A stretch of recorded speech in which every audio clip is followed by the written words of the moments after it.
this is the most important part. We have business succession issues, jealousy issues, disgruntled relative issues. But the thing about it is you can remove your estate from that environment if you take action. And we have all the tools that you need to do that. The first tool is the Family Vision Matrix, and that's designed to get everybody's cards on the table. It's a powerful tool that'll help your parents, that help the parents make important decisions. And here are some of the issues that we're always looking at. How do the parents envision their retirement years? But how do the children envision the parents' retirement years? What do they envision if parents are ill or infirmed? Who's going to take over the place?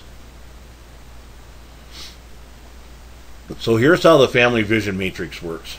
We identify issues on every place, and every place has some different issues, but there are some core issues that every place has. Let's take a look here at the top. How do I envision the continued operation of the place? How do I envision ranch assets to support mom and dad in their retirement years? How do I envision continued operation if mom and dad aren't able to contribute work? How about in the event they need long-term care? Which parts should be sold?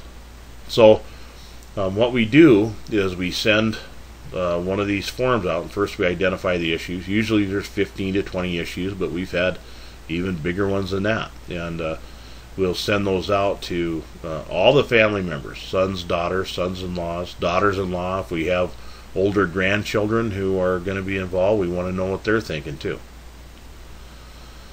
So then everybody fills out their form and sends it back, and then we compile it here, and this is where the matrix part of this comes in, so we can look at what everybody responds side by side. So let's just take a look at this family, and of course any resemblance to any other person or family is coincidental. This is a fictitious family. So let's just say that we have this, we perform this, and now we want to look at what everybody did. So how do you envision the continued operation? Well, Dad wants to get the debt paid down, maybe some expansion. Mom says that John and James will work together, each having specific responsibilities. And before we go any farther, let's talk a little bit about this family. We have the mom and dad who own a ranch, and their oldest son is on the ranch working with them. Their daughter-in-law, Jenna, here works in town, mostly so they could have health insurance.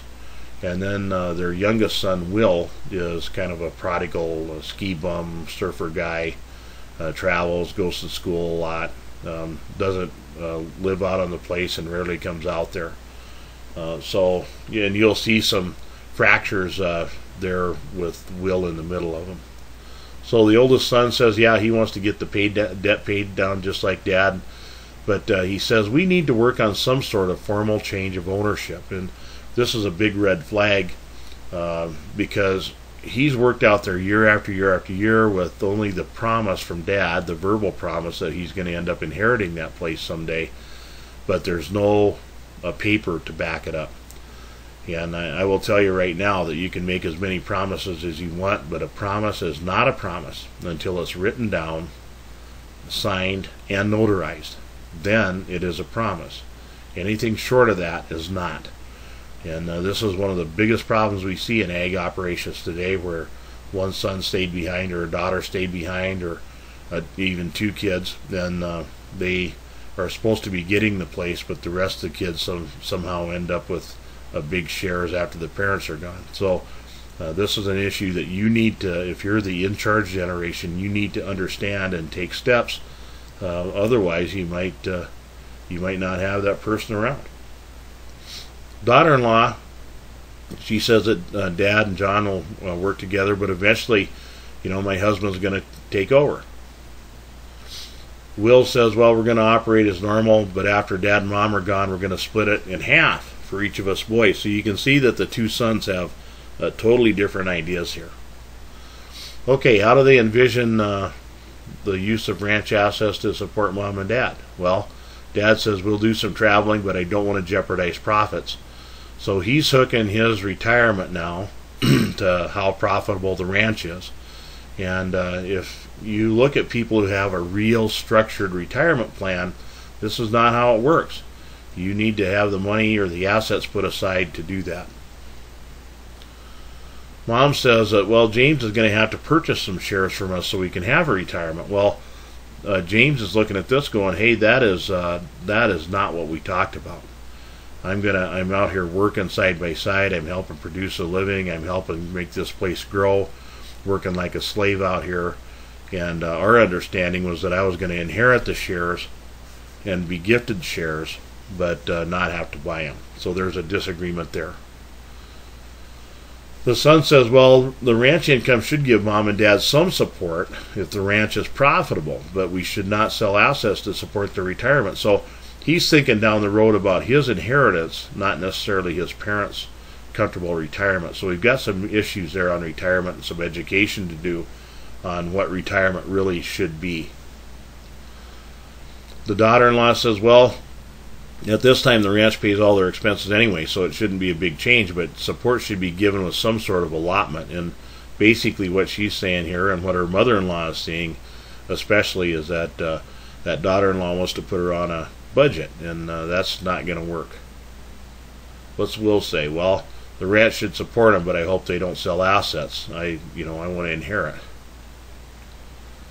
So what about if they're not able to contribute work? Well, Dad says James can take over. He can pick up a hired man or two. I'm sure Will not come back. I think Jenna is not interested in helping. Mom says, well, James will make the decisions, and hopefully the grandkids will be old enough by then to help out. James says, I'd have to hire some help, and there is no way I'm going to work with my brother if he tries to come back. Jenna says, I'd be willing to help out. I invite the opportunity to contribute. And what we found out here in visiting was that she was always willing to help out there, but she always felt like she got shoved out of the way. Will says, at this time I would not consider coming back, but as a shareholder I'd want some input as to how the place is run. So you can see he doesn't really have a realistic view of what's going on out there. But the big problem is if these folks don't do some estate planning and get their assets in that calm environment, Will could really cause a problem. Will's attorney could cause a problem at Will's direction. How about the long-term care? Well, Dad says we have long-term care. Mom says we have insurance. The oldest son, I hope they have nursing home coverage. The daughter-in-law says the ranch will always support him if it's affordable. So that's another red flag. And then the youngest son says, yeah, I sure hope they have that coverage. So you can see just by sending those out and compiling this, we've identified a lot of issues in this family that we finally got to expose and deal with. You can't deal with these issues unless they're exposed. Here's some more issues. What if what happens if the parents survive one of their kids and the child that was going to take over is not there? How about grandkids? What if this guy wants to come back and work on the ranch? There's a lot of other issues that we can address.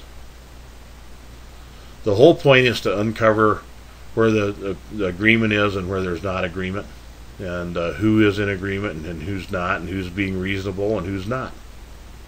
And we saw that very closely in the example. How about which parts will be sold and which parts will be inherited? How about what's the place going to look like after the estates are settled? How about the grandkids? If we could give inheritance and life insurance, would that be preferable? If one of them received mostly life insurance, would they still want to have a little land on the place to call their own? That happens quite a bit. And then finally, my greatest concern over my parents settling the estate is, and also we always ask this, if I had some advice for my parents on this, what advice would I give them?